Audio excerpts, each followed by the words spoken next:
નમસ્કાર, ધર્મલોકમાં આપનું સ્વાગત છે. હું છું કૃષ્ણા. દર્શક મિત્રો, આજે શનિવાર છે. શનિ એટલે મંદ ગ્રહ, શનિ એટલે ઠંડો ગ્રહ અને શનિ એટલે અંધકારનો ગ્રહ.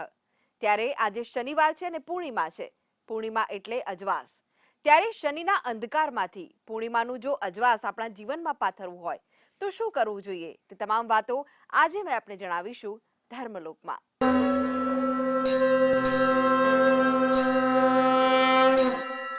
તો આ વિશે વધુ માહિતી માટે આપણી સાથે જોડાયેલા છે જાણીતા જ્યોતિષાચાર્ય સ્નેહલભાઈ જોશી. સ્નેહલભાઈ, ધર્મલોકમાં આપનું સ્વાગત છે. જય ભગવાન. જય ભગવાન. સ્નેહલભાઈ, આજે શનિવાર છે અને પાછું પૂર્ણિમાનો સંયોગ છે, એટલે કે શનિ અંધકાર વાળો ગ્રહ છે અને પૂર્ણિમા એ અજવાસ છે.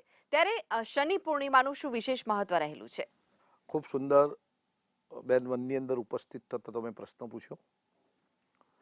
મિત્રો, શનિ મહારાજ ના વિશે એવું કહેવાય છે, અતિ મંદ ગતિથી ચાલનાર ગ્રહ મંડળની અંદરનો જો કોઈ ગ્રહ હોય તો એ ગ્રહ છે શનિ.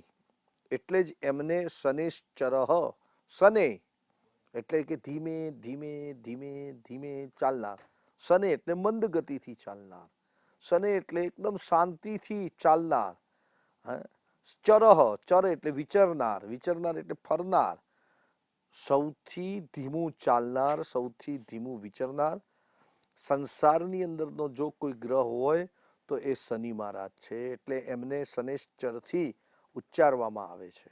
શનેશ્ચરાય નમઃ. શનેશ્ચરઃ. અને આ શનિ મહારાજ આટલા ધીમી ગતિથી ચાલનાર, આટલા મંદ ગતિથી ચાલનાર હોવાના કારણે, બરાબર, એ અતિ મંદ એટલે કે અતિ ઠંડા છે, અતિ ઠંડો ગ્રહ. સૌરમંડળની અંદર ગ્રહમાળાઓમાં શનિ એટલે બરફ બતાવ્યો છે, બરફ જેવો ઠંડો છે, એટલો ઠંડો ગ્રહ બતાવ્યો છે. સાથે સાથે શનિ મહારાજ એ અંધકારનો ગ્રહ છે, અંધકારની અંદર બિરાજમાન છે. કાળા કલરનું એમને પોતે એમનો વર્ણ જે છે એ નીલાંજન, એ પોતે જે એમનો વર્ણ છે ને એ કાળા કલરનો વર્ણ બતાવ્યો છે, અંધકારના ગ્રહ બતાવ્યા છે. અને પૂર્ણિમા એટલે તો સોળે કેલાએ ખીલેલો ચંદ્રમા છે. આકાશની અંદર અનેક તારલિયા હોય છે, પણ એ તારાઓનો પ્રકાશ ક્યારેય પણ અમાસના દિવસે કામ આવતો નથી. પણ સોળે કળાએ ખીલેલા પૂર્ણિમાનો ચંદ્રમાનો પ્રકાશ છે એ જગતની અંદર સર્વ પ્રકારની ઔષધિઓને એ પોષે છે. માટે આ પૂનમ શનિશ્ચરી પૂનમ છે. શનિવાર અને પૂનમનો આવો અતિ શુભ યોગ આ માઘ માસની અંદર પડી રહ્યો છે. અને એમાં પણ અતિ દુષ્કર એવી ગુપ્ત નવરાત્રિ અને ગુપ્ત નવરાત્રિની પૂર્ણિમા એટલે અતિ શુભ યોગ બની રહ્યો છે.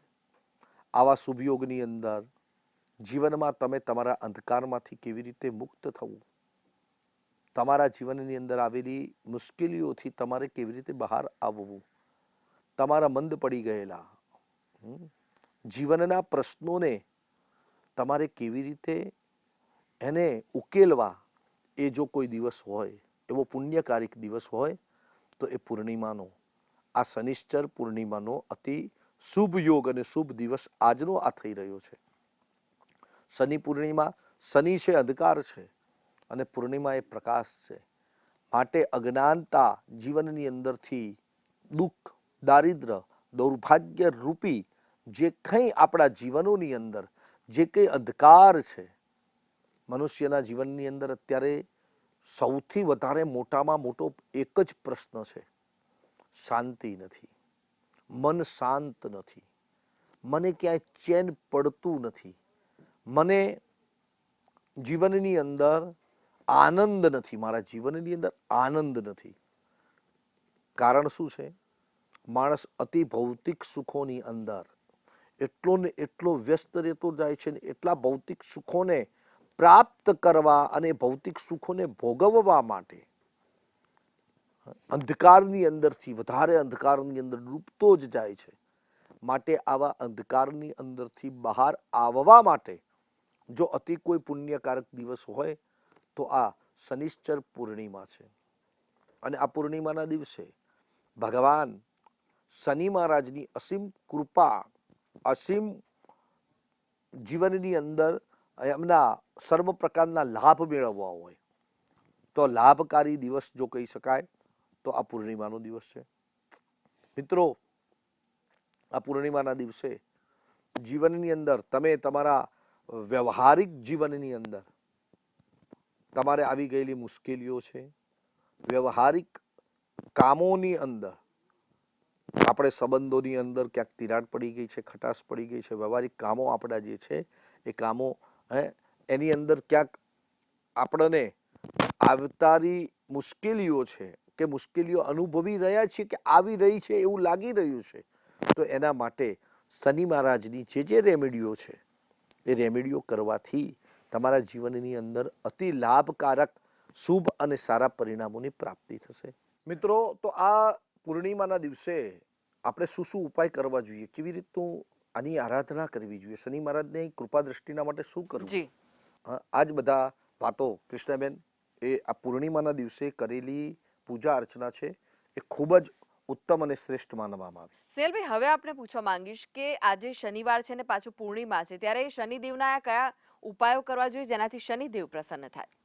શનિ મહારાજની પ્રસન્નતાના માટે અનેક પ્રકારના વિવિધ ઉપાયો છે, પણ આ પૂર્ણિમાના દિવસે ખાસ અત્યારે આપણે જોઈએ છીએ સામાજિક, કૌટુંબિક, સામાજિક અને વ્યવહારિક માણસો એટલો બધો સ્ટ્રેસની અંદર હોય છે કે એના પોતાના કુટુંબની અંદર, એના ભાઈઓની અંદર, એના કુટુંબ પરિવારની અંદર એને અનેક પ્રકારના વિવાદો ચાલતા હોય છે, વિખવાદ હોય છે. વાતમાં કંઈ ન હોવા છતાં એ વિખવાદો ઉકલતા નથી. ગાંઠો ખુલવાની જગ્યાએ વધારે ને વધારે ગાંઠો પડતી જતી હોય છે. લગ્ન ન થયા હોય એવા વ્યક્તિઓના જીવનની અંદર લગ્ન કરવા માટે અનેક પ્રકારના પ્રયત્નો કરવા છતાંય એમના લગ્ન નથી થતા હોતા. છોકરાને છોકરી ગમે, છોકરીને છોકરો ગમે, બંનેને એકબીજાને ગમતા હોય તો કુટુંબને ન ગમે, કુટુંબને ગમતા હોય તો કુંડળી ન મળતી હોય, કુંડળી મળતી હોય તો બીજા કોઈક પ્રશ્નો ઉપસ્થિત થતા હોય. આવા લગ્ન પહેલા જે પ્રશ્નો ઉપસ્થિત થાય છે, લગ્ન કર્યા પછી ઘણા બધા પ્રશ્નો દાંપત્ય જીવનની અંદર શરૂઆતની અંદર ખૂબ મધુરતા હોય, ખૂબ સારી રીતે રહેતા હોય, પણ લગ્ન પછી થોડોક વખત જાય અને એમના જીવનની અંદર ક્યાંક ને ક્યાંક સંબંધોની અંદર ખટાશ ઉત્પન્ન થઈ જતી હોય. કામકાજ કરવા છતાંય કામનું સારું પરિણામ ન મળતું હોય. નોકરી કરતા હોય તો વિચાર એવો કરે કે હવે હું આ જગ્યાએથી બીજી જગ્યાએ નોકરીમાં જાઉં, મને ત્યાં આગળ ઓપોર્ચ્યુનિટી સારી મળે છે, એમ વિચારીને ત્યાં જાય અને ત્યાં ગયા પછી માણસ પસ્તાય કે ભલે અહીંયા 5,000 રૂપિયા વધારે મળે છે પણ 5 ઓછા હતા ત્યાં આગળ, ત્યાં મારું જીવન શાંતિ ભર્યું હતું. માણસના તણાવ ભર્યા જીવનોની અંદરથી મુક્ત થવા માટે આ પૂર્ણિમાના દિવસે ખૂબ ઉત્તમ શનિ મહારાજના આજે ઉપાયો લઈને મિત્રો હું આપની પાસે આવ્યો છું. શનિ મહારાજના આ ઉપાયો પૂર્ણિમાના દિવસે કરવાથી તમારા જીવનની અંદર અનેક પ્રકારની મુશ્કેલીઓ, અનેક પ્રકારની બાધાઓ જે છે એ બાધાઓમાંથી અવશ્ય આપને ખૂબ રાહતની અનુભૂતિ થશે. શનિ મહારાજની કૃપાના માટે મિત્રો હવે આગળ ઉનાળાનો સમય ચાલી રહ્યો છે. આ પૂનમથી નક્કી કરો કે મારે 7 શનિવાર સુધી ઓછામાં ઓછા 7 શનિવાર, એનાથી વધારે કરી શકો તો સારું છે. 7 શનિવાર સુધી તમારા પોતાના શરીરનું વજન થાય એને ડિવાઈડ કરીને લીંબુનું શરબત બનાવી અને 4th ક્લાસના કારીગરો જે મજૂરી કરે છે, જે રોડ ખોદવાનું કામ કરે છે, જે કન્સ્ટ્રક્શનની અંદર મજૂરી કામ, માટી ખોદવાનું, જમીન ખોદવાનું, જમીનને કન્સ્ટ્રક્શનની લાઈનની અંદર રેતી ઊંચી કરવાની, રેતી લઈ જવાની, જેના શરીરની અંદરથી આપણે દેખાય કે અનેક પરસેવાથી રતબદ્ધ રહે છે, એવો જેના શરીરમાંથી પરસેવો થતો હોય એવા વ્યક્તિને તમે ઓછામાં ઓછું એક શનિવારના દિવસે 20 લીટર લીંબુનો શરબત બનાવી અને પીવડાવવાનો રાખો. આમ તો કીધું છે કે દર શનિવારના દિવસે તમારા શરીરનું વજન હોય એનો અડધો ભાગનું લીંબુનો શરબત પીવડાવીને આ રેમેડી ખૂબ જ કારગર નીવડશે. જેટલું બને એટલો લીંબુનો શરબત